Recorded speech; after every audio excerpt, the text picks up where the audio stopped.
From our studios at historic Arnold's Park Amusement Park, it's Okoboji Broadcast with Jeff Thee. Welcome to Okoboji Broadcast, everybody. I'm Jeff Thee, zooming today because it's a bit of a nasty day out there. I have Katy Burke with me. She is the Dickinson County Public Health Director of Population and Public Health. And Katy, thank you for taking some time with me here today. Yeah, thank you for inviting me. Yeah, I was fortunate enough to sit in on the Dickinson County Public Health meeting last night, and it was quite interesting, and it has a varying amount of topics and everything, all related with public health, but obviously a big chunk of the discussion had to do with COVID-19. So I know that many people are anxious to receive the vaccine. How have the vaccinations in the priority group of 1A been moving along, and who were the initial ones in 1A? Yeah, great question. So we are currently at 579 people vaccinated through Dickinson County Public Health, and that really includes a variety of healthcare workers. So you have, of course, the hospital looking at nurses, doctors, but also housekeepers and those culinary staff, anyone that's really high risk of contracting COVID because they're in that healthcare setting. Right. And then we also supported people, of course, out in the community that provide very important services for us in our health. So that would be dentists, optometrists, mental health, a wide variety of home care, hospice. There's so many different ways that people help in the healthcare field, so that's why our numbers are high. And then it's also important to remember that Phase 1A also includes long-term care and assisted living facilities, so we actually didn't do the bulk of those. Those were done if they were set up to have a partnership. So, for instance, some of the nursing homes were set up to receive it through Walgreens, others through CVS or community pharmacy. So those numbers, our numbers for Dickinson County are even higher than 579. Those are just the ones that we have administered. Right, yeah, and thank goodness for those partnerships to make sure those in for senior care are getting inoculated as well. Do we have any idea when Group 1B vaccinations will begin? That is the million-dollar question right now. They have given us a tentative start date of February 1st, and they being Iowa Department of Public Health. And so it may be sooner, may be later. There are a lot of factors that go into that, but that's kind of a date that they're comfortable with sharing at this time. And 1B, who does that kind of an overview of who that includes? Yeah, so every state is different, and I know that can be extremely confusing when you turn on the television and see things going on in Florida or South Dakota that are so different than Iowa. So we do have to follow what the guidelines are from Iowa Department of Public Health. And so at this time, Phase 1B will include the 75 and up category population, and then also very specific critical infrastructure groups that are considered to be at high risk for contracting COVID because of their jobs. So that would include police, fire, K through 12 educators, child care.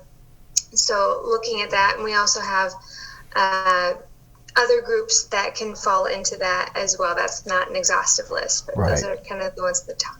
I found it so interesting last night when the president of the board, Dr. Boris, was talking about, and it's some of that confusion that comes from the federal guidelines to what the state of Iowa are doing. And if I understood correctly, tell me if I'm wrong, for the federal of getting into that 1B group, but in Iowa, the priority is to make sure those people in the first group get that second shot.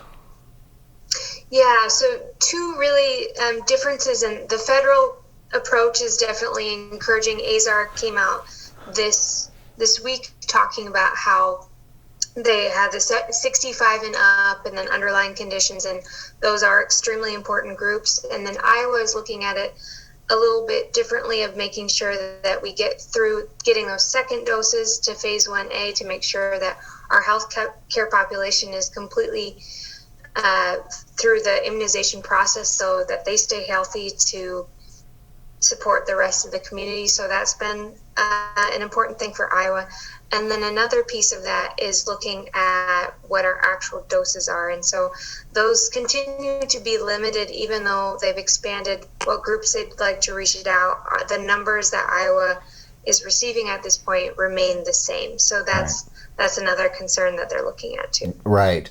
And, you've got, and I know that eventually the rollout of 1C and other priority groups, and you've got a questionnaire on the Lakes Regional Healthcare website. Now, how is this going to help prioritize vaccinations? In a few different ways. So first of all, we want to recognize that there's so much interest and momentum behind this. And so we want people to be counted at this time and feel like they have a voice and can reach out to us and say that they want this. And it's also really good for us to have that information when we finally get to open up phase 1B, 1C. We really know the people that want to get this, and so we have contact information. We can strategically reach out to the people that are eligible. We'll, of course, also be putting stuff out through normal media channels as well, but for scheduling purposes, that will help us kind of get to the people that really want it and need it. Right, and the point was brought up last night. Not everybody, and particularly maybe elderly, don't do websites, and if they want to find out or get, they can still call. Yes, they can still absolutely call, and people still are calling. It's just one more tool, certainly not taking away the option of phoning, but just one more option if you have a friend or a loved one that wants to fill it out for you, they can certainly do that as well. Sure. And when we get to the 1B, when they'll start being rolled out, how will those in a priority for the vaccine be informed, Katy? Yeah, so we will be trying to do the bulk of that through email. Again, recognizing that doesn't work for everyone, but we will likely be sending out an email, and then there may be some calling, and then again, of course, we'll be putting out press releases as well. Right. And, you've been so great, Lakes Regional has been, about doing the COVID-19 dashboard weekly, and now starting to include the vaccinations in Dickinson County as well. Why is this important to know? I think, it's one more metric. So it provides more of a comprehensive story of what's going on with COVID in our community, because we have the cases there, and so you can see the percentages and the up and down the flow with that, but also it shows the response too. So it's a bit of a bright spot on that dashboard showing how we're going to increase. And so you'll see that evolve as we go on, because of course there'll be a number of doses, but then there'll also be something to show. Some of those doses will be second doses. So we'll further define that as we get there. So next week we actually begin our second doses, the first clinics for that. So okay. Very good. Well, you know what? We're making headway, Katy. That's the important news. We got to look at that sunshine coming in the horizon, and thanks to everybody at Lakes Regional and Public Health working to make this a safer environment for everybody and doing everything you can as it comes in. So a big thank you from all of us. Yeah, thanks so much, Jeff. My pleasure. If people have questions, if they want to find out, okay, how do I do the questionnaire? What's the best way to find that information, Katy? Yep, they can continue to contact our office. So that would be the 712-339-6050 number. And then we also have an email address of DCPH, so Dickinson County Public Health, @avera.org. So that's another way to get a hold of us. Absolutely, in addition to the website pop onto. So, all right, Katy, stay safe and warm today. I really appreciate you taking time with me and informing people of our vaccine, where we're at right now, and thank you so much.